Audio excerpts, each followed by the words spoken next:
যে কনসার্নস গুলো উনি বললেন যে পয়েন্টগুলোর উপরে যে সিসিটিভি দেওয়া হয়েছে তারপরেও ডিটেক্ট হয়নি, তো এই রিগার্ডিং আমি কয়েকটা কথা একটু বলতে চাই। দেখুন, এটা একটা ভাবার ব্যাপার আছে যে সিসিটিভি দিলেই ফুটেজ থাকলেই সেখান থেকে ডিটেক্ট হয় কিনা। যেমন যে লাস্ট যে ঘটনাটা ঘটলো ওইটার ক্ষেত্রেই বলি, সিসিটিভি ফুটেজে দেখা যাচ্ছে শুধুমাত্র এই জায়গাটুকু। যদি সিসিটিভি ফুটেজটা আপনারা দেখেন, ভদ্রলোকের বডি গলা থেকে পা অব্দি বোঝা যাচ্ছে, বাট মুখের কোনো পোর্শনটা কিন্তু নেই এক্সেপ্ট এই জায়গাটুকু একটা নেই।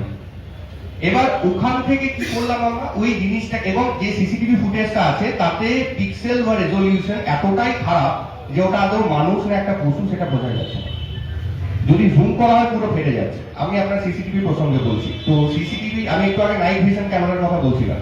এই ঘটনাটা যদি রাত্রে হয়, যদি লো পিক্সেলের ক্যামেরা থাকে, তাহলে ধরে নিন that CCTV footage will got no, সেই সিসিটিভি ফুটেজ থেকে কিছু পাওয়া যাবে না।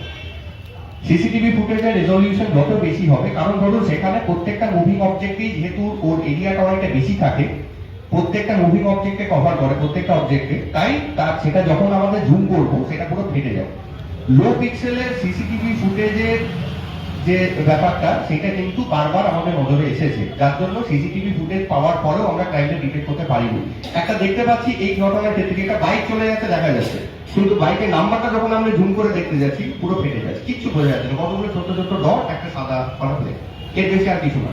তো এই ফুটেজটা থেকে কারোর পক্ষে কিছু ডিটেক্ট করা সম্ভব নয়, বাট এই স্পেশাল ইনস্ট্যান্সটা যেটা ওনাদের ক্ষেত্রে হলো, we have use artificial intelligence.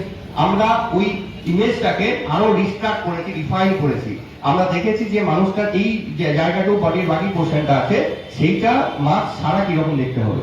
We have analyse crime and criminal search, যেটা তারপরে ওই ফেসের সঙ্গে লুক অ্যালাইক একটা ইমেজ বার করে সেই লোকটাকে আইডেন্টিফাই করা হয়েছে, এবং যাকে আইডেন্টিফাই করা হয়েছে দেখা গেছে তার আগেও এরকম প্রিভিয়াস রেকর্ড আছে।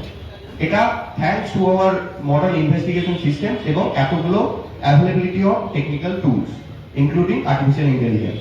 তো এই জিনিসটা আপনাদের বলার যে সিসিটিভি গুলো আপনারা লাগাবেন শুধুমাত্র কমপ্লায়েন্সের জন্য একটা সিসিটিভি লাগিয়ে দিলাম সেটাই নয়, এটা ইনশিওর করবেন যে তার পিক্সেলটা যেন যথেষ্ট ভালো হয়, যাতে জুম করলে ওটা ফেটে না যায়। আদারওয়াইজ ওই সিসিটিভি ফুটেজ থেকে আমাদের পক্ষে কিছুই বের করা সম্ভব নয়, কারণ ওখানে কি যাচ্ছে কি আসছে সেটা জাস্ট একটা ছায়ার মতো, তার বেশি কিছু বোঝা যাচ্ছে না। এবার একটা ছায়া থেকে আপনি কি ডিটেক্ট করবেন, আমাদের আরো ক্লু দরকার আছে। সেই জন্য আমি বলছি যাতে ওই যে ক্যামেরাগুলো লাগাবেন তাতে পিক্সেলগুলো ভালো থাকে, এবং একই সাথে যে ক্লাউডের স্টোরেজ, যেটা বড়বাবু বললেন যে অনেক ক্ষেত্রে দেখা গেছে যে ডিভিআরও চুরি হয়ে গেছে, তো ডিভিআরটা চলে গেলেও যেন আমরা ক্লাউড থেকে ডেটাটা এক্সট্র্যাক্ট করে অ্যাকর্ডিংলি অ্যানালাইসিস করতে পারি।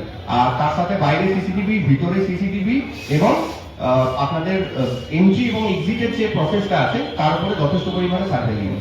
দেখুন, সাবধানের মান নেই, একটাই কথা আছে, আমাদের কাজ অবশ্যই ক্রিমিনালকে ডিটেক্ট করা, আমরা সার্ভিসে নামি to prevent any law and order and for prevention on detection of crime. কিন্তু তার মানে এটা নয় যে প্রত্যেকটা ক্রাইম যেটা হয়েছে সেটা আমরা ডিটেক্ট করতে পেরেছি। We also have some limitation. আমাদের ম্যান পাওয়ার বা ফোর্সের সংখ্যা এতটাই কম থাকে যে প্রত্যেকটা কেস ইন্ডিভিজুয়ালি হয়তো অতটা ইম্পর্টেন্স আমাদের পক্ষে পসিবল হয় না। তো সেক্ষেত্রে যত বেশি আমরা ইনভেস্টিগেশনে অ্যাসিস্ট্যান্স পাবো চান্সটা বেশি বেড়ে যাবে। ঠিক আছে, তো এই জিনিসটা প্লিজ একটু মাথায় রাখবেন।